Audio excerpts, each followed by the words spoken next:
Well, good morning. I'm Brent Adams here with your Rural Strong Morning Ag Report for this Friday, December 15th, the 349th day of 2023.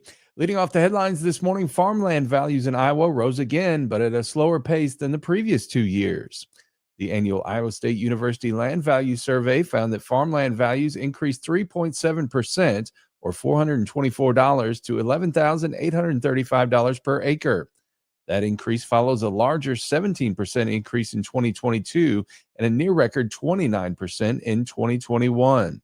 The study showed several factors behind the surge last year contributed to the rising prices in 2023.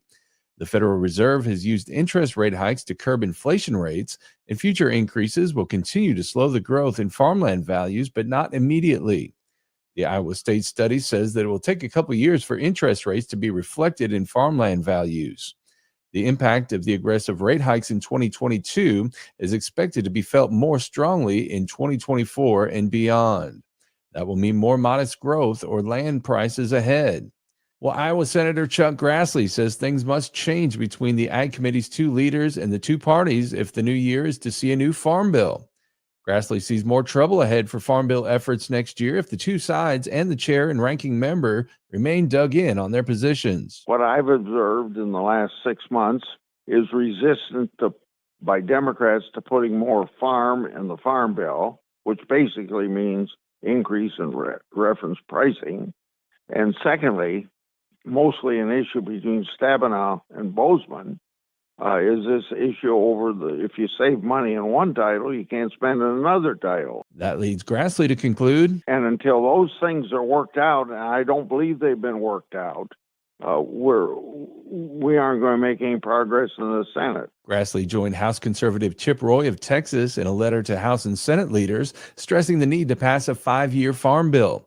He also wants to include a return of SNAP to its pre-pandemic levels, limiting farm payments to only active engaged producers, reining in CCC spending discretion, and foreign ownership of U.S. farmland.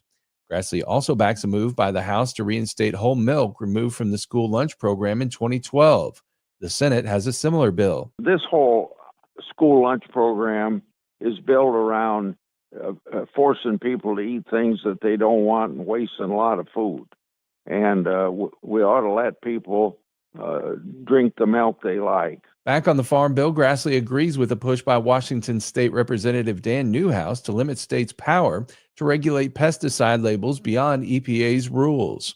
The senator argues only the federal government and Congress can regulate interstate commerce. Well, new legal action would require the EPA to immediately suspend and cancel glyphosate, the main ingredient in Monsanto's Roundup. A petition filed by the Center for Food Safety, Beyond Pesticides, and 4 farm worker advocacy groups says glyphosate's registration is illegal. A lawsuit filed by the same groups last year saw a federal appeals court strike down EPA's human health assessment because the agency wrongfully calculated glyphosate's cancer risk. The new petition calls for the cancellation and suspension of glyphosate's registration, contains more than 70 pages, and includes more than 200 scientific citations. Glyphosate is the most widely used pesticide in the world, with about 300 million pounds applied every year in the United States. The groups say the EPA has declined to act despite studies, including those sponsored by Monsanto, that show glyphosate has harmful effects on the liver, kidneys, and reproductive system. They also say it's a probable immune system carcinogen. Well, the USDA has released new production and price reports that show a mixed bag for beef, pork, turkeys, and broilers. USDA Radio's Gary Crawford and USDA Outlook Board Chairman Mark Jekanowski are here to break it all down for us. Cow-calf operators seem to be continuing to send more animals to feedlots than normal, sooner than normal. Higher placements happening right now are going to translate into a little bit larger supplies in the first few months of 2024. But USDA Outlook Chairman Mark Jekanowski says supplies of cattle in 2024 as a whole will still be lower than this year. And as to prices, they've been running a little lower than expected recently. But still, overall, steer prices are relatively strong and expected to increase in 2024. For this year, steer prices are expected to average a very high 175.55 a hundredweight. We expect that to increase next year with even tighter supplies to $178.25 per hundredweight. A 1.5% increase as cattle supplies tighten, sending 2024 beef production down by 3.5%. Well, larger supplies of an agricultural commodity usually push prices for that commodity down, but for hogs, that might not be true for 2024.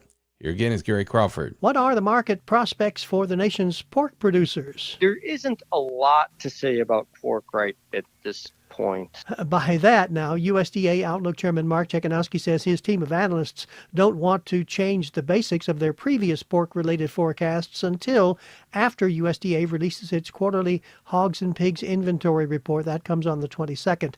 But checking on what they have been saying up to now, it looks like for 2024, pork production and hog prices both will be higher than this year. On the price side, prices are expected to be up year over year. For our 2023 price is forecast at $58.70 per hundredweight.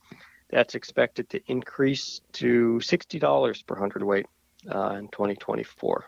This 2% higher price coming even with a projected 2% increase in pork output next year. And turning our attention to poultry, it's a tough market out there right now for turkey producers. What are the near-term prospects for the nation's turkey producers? Not the greatest. Not the greatest. That's a frank assessment from the USDA's Outlook Board Chairman Mark Chekhanowski. He says for the last year or so, demand for turkey has been soft, and that has caused a drop in prices, which will continue into 2024. Mark says prices this year are going to average a bit over $1.40 a pound, and for 2024, Mark says, reflecting the recent price weakness, he expects those prices to decline by about 13.6 cents per pound to average $1.27 per pound next year. So about a 9.5% lower price. That is leading to some contraction of production expectations going forward. With the turkey industry keeping a lid on production to try to get turkey output more in line with turkey demand. And finally, Mark Chekhanowski takes a look at the USDA's broiler production forecast for 2024. We are, expecting broiler production to be up year over year by about 250 million pounds. So 2024 broiler production at 46.6 billion pounds, up from about 46.37 billion pounds this year. Well, you can keep up with the latest from the world of agriculture by subscribing to the Tractors and Troubadours podcast from Rural Strong Media. Each week, I bring you agriculture industry newsmakers, hot button industry issues, educational features, and the best in traditional country music. The Tractors and Troubadours podcast can be found at ruralstrongmedia.com or wherever you get your podcasts. The latest episode is out today, and we encourage you to go check it out at ruralstrongmedia.com again, or wherever you get your podcasts. We also invite you to join us daily on Rural Strong Radio, our 24/7 streaming radio station, found at ruralstrongmedia.com or on the Live 365 streaming radio app for your mobile device. Each day, we bring you our award-winning agriculture programming, as well as the best in traditional country music, mixed in with a little bluegrass, western swing, southern rock, inspirational music, and now featuring your country Christmas favorites. Again, the place to find Rural Strong Radio is ruralstrongmedia.com or the Live 365 streaming radio app. We're portable, so take us with you everywhere you go while you're working on the farm or ranch. We'll get you through those long, challenging days. Well, I'll be back again next week with another Rural Strong Morning Ag Report here on Steve Shetler Media. Make it a great weekend, everybody.